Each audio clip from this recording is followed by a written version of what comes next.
Okay, thank you very much. Hi guys, my name is Kjartan, as I was introduced. I'm a lecturer here at the assistant professor here at the University of Akureyri.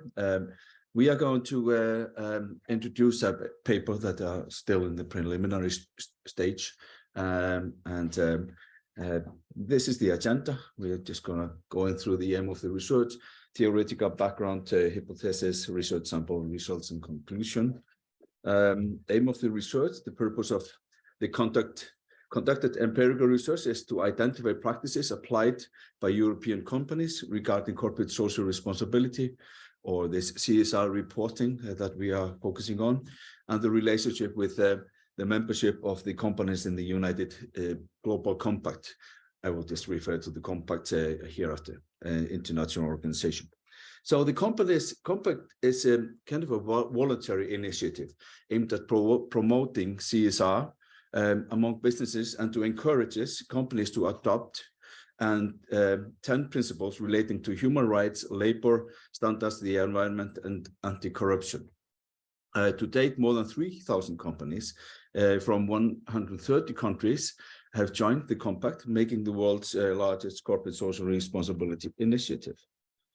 The formulated research hypotheses are intended to confirm on a large research sample the impact on membership in the compact on non-financial reporting practices, such as preparing integrated reports, reporting of sustainable development goals, referring to the 17 sustainability goals, using the OECD guidelines for multinational enterprises, and ISO 26,000 CSR guidelines, as well as decisions on external assurance of sustainability reporting. The key benefits on the compact include access to resources and support from the compact team, networking opportunities with other compact members, and ability to share the best practices. A bit about the theoretical background. The focus is on the impact of international organization, developing the CSR that includes emphasis on integrating the important aspects of economic participation and ethics, which indicates the social obligations and ethical requirements, cement the relationship between businesses and society. The message here are actually the word cement, which is very important, that what businesses are actually doing and what they are saying, what they are doing. So this goes in tandem and cement the relationship between these. So Blowfield and Freinas, 2005, identified the need to investigate voluntary CSR prospects and limitation. The common belief is that it is inherently difficult to measure CSR efforts. Due to the uncertainty about how much information should be divulged in CSR reporting and what precedents and expectation might be created thereby. So this is still today very difficult within businesses to report on what they are actually doing. And that speaks into the knowledge about what it is, what is sustainability, what is corporate social responsibility, what are these all these environmental initiatives and stuff like that, circular economic activities and things like that. And businesses are still having problems with identifying and understanding these. Even though this is getting more and more regulated, especially within larger businesses, this is still a problem. So a bit more, engagement in voluntary sustainability activities can positively impact a company's decisions on the reporting practices, and is likely to become stronger with increasing expectation about ethical and moral considerations. And according to institutional theory, sustainability reporting practices are the results of external pressures on the company. The institutional theory suggests normative pressure can be the reason, as there are no enforced by law. So the source of which may be specific regulatory, national or industry condition or accepted standards and practices on conduct. So this is important. There is an underlying pressure within an organization and external to the organization. And that is probably the main reason today that drives businesses to actually start reporting and developing these reporting initiatives and talk about them transparently internally and externally to the organization. So a bit about the United Nations Global Compact. The United Nations Global Compact is one of the international organizations influencing the development of the CSR ID.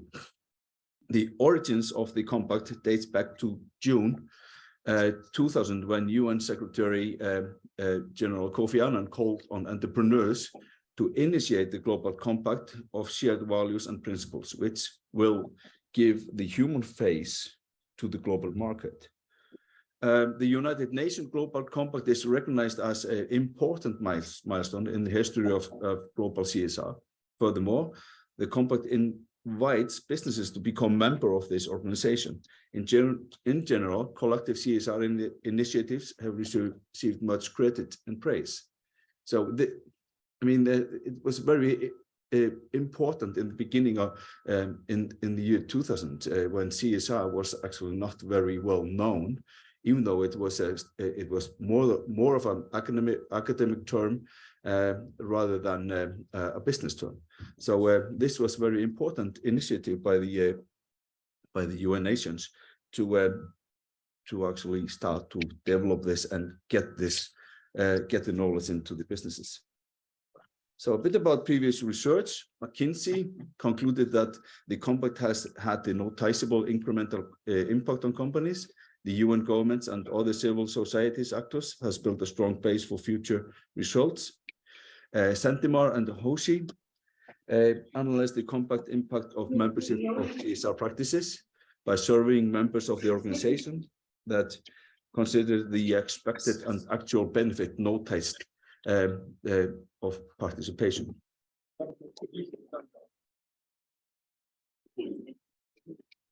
Iwan is on the phone. Okay, it's okay. It doesn't bother me. So if somebody's talking there, don't worry about that. So it is important to note that several empirical studies analyze the impact of the membership of companies in the compact on the implementation of CSR, and not on the applied CSR reporting practices. Reporting.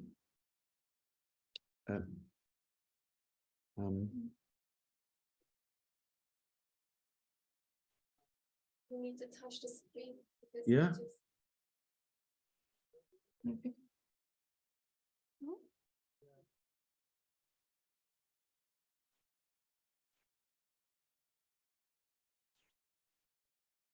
So reporting on CSR is important, but this highlights the importance of differentiating between saying and doing.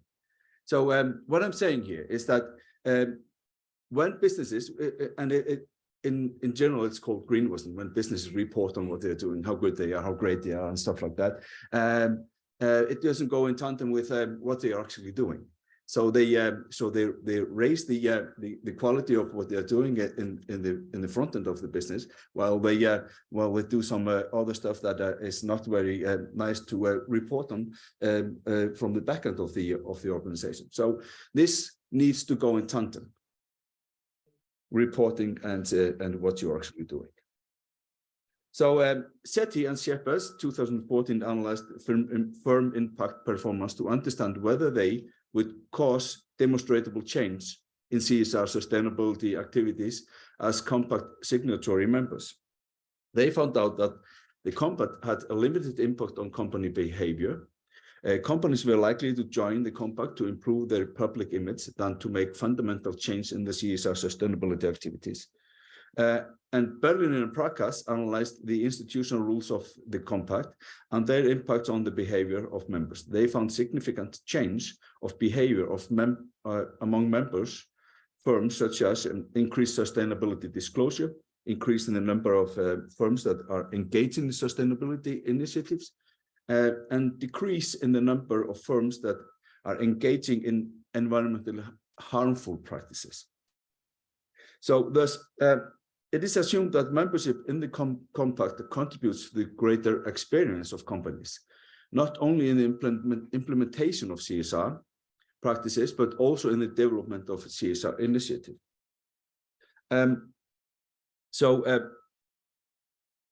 There is obviously an increase in reporting initiatives, but it's still not known whether what they are saying is still what they are doing. So I will give the word to Paweł, and he will talk about the hypothesis and the research. Good morning, everyone. It's a great pleasure to be here. I will try to tell you more about our research. Of course, we formulate three hypotheses, but maybe I will start to tell you about our research sample, because it's very important for us. Because it was, you know, a lot of work to collect the data and to make a database of our companies. Our research sample adopted for the study included 935 companies which operate in 34 European countries. So not only in European Union, but also in other countries, for example, Iceland. So not in the European Union, but also in Europe.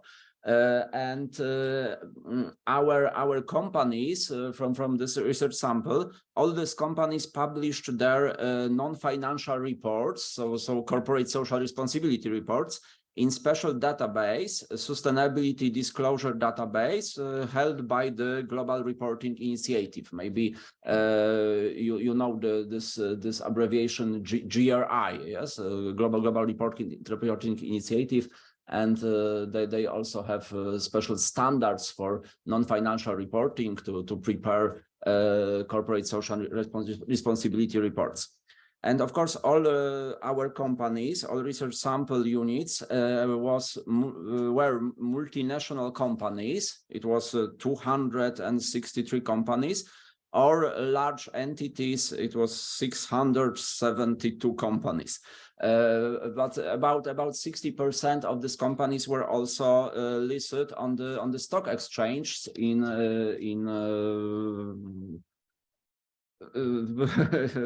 European Union or in other countries. Okay, here you can see the structure of our research sample.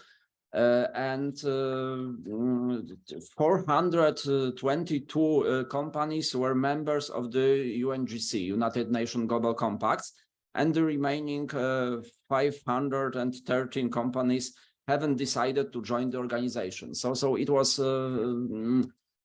for us, it was important that we have companies which are members of this organization and companies which didn't decide to join this organization. The research sample is also diversified with respect to decisions made by these companies regarding to non-financial reporting. For example, only 191 companies decided to prepare integrated reports. 346 companies reported sustainable development goals. SDGs is very popular last time. And 155 companies apply OECD guidelines, and 162 companies use the ISO 26000 guidelines. And of course, we also have data about external assurance. So some companies have, for example, in Poland, it was statutory auditor who checked their report, and that is in most countries of Europe, it's now voluntary. Companies can decide to assure their report. But in December 2022, it was special directive of European Parliament, and it will be not voluntary but obligatory. Yes, obligatory in next years. Okay, we also have diversification of our research sample. it's about experience in non-financial reporting and experience in voluntary assurance of non-financial reports. And I try to explain what does it mean that some companies have small experience, some have medium experience, and some have big experience. So in the case of preparing non-financial reports, small experience group includes companies that have prepared up to 5 reports, non-financial reports or social ESG reports. And the medium experience includes companies that have prepared 6 to 10 reports, and big experience that's mean that companies prepared more than 10 reports. Yes, that's mean that they have 10 years of experience. Yes. Okay, and our research was divided into 3 stages. First stage is concerning decisions on the practice of non-financial reporting, and we have our data, our database, and we prepare special tables. And this table shows the number of research sample companies, which in the base year, our base year, it was 2021. And these companies which prepared integrated reports, and those that didn't prepare the integrated report. And of course, we have also the division for the companies belonging to UNGC and companies which aren't a member of this organization.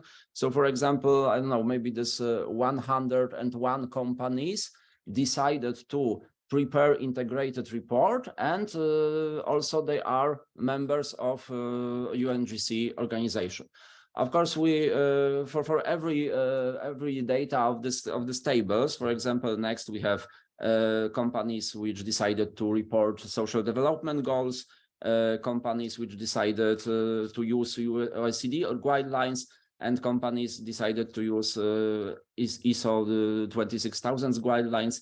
And after we collected this data and to aggregate this information by spreadsheets, we use Pearson chi-square test to test the statistical significance of this relationships. And for example, for this tables which was earlier, we can tell that our first hypothesis is supported, and this indicates that there is a statistically significant relationship between the membership of companies in this organization UNGC and non-financial practices such as preparation of integrated reports, reporting of the social development goals, and use some special guidelines to prepare these reports by companies.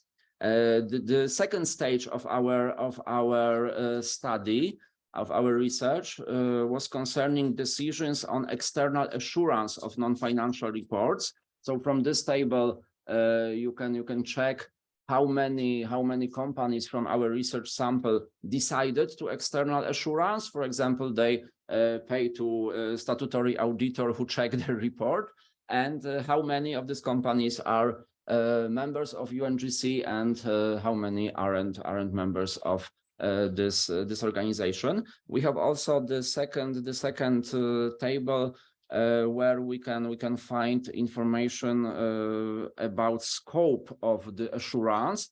So how many companies decided to check entire report, and how many decided to check only specified sections of these reports. And of course, we didn't. I think that I don't need to read, for example, what was the p-value, yes, and the information, statistical information, but we can tell that our second hypothesis was also supported.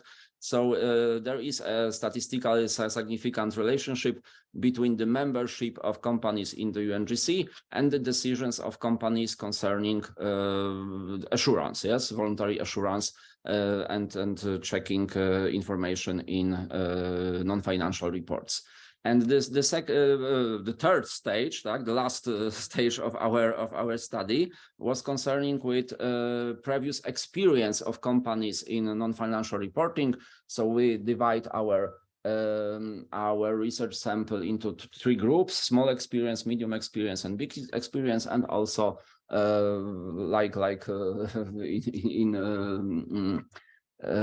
the first and second stage, UNGC members and non-UNGC members, and we check if there is statistical relationship between previous experience in non-financial reports and membership in this organization. And the second question was about assurance. Yes, we also have small experience, medium experience, and big experience companies and their membership in UNGC. So the third hypothesis of our study was also supported. So that means that there is a statistically significant relationship between the company's membership in the UNGC and the previous experience in the field of non-financial reporting, and also with external assurance of non-financial information.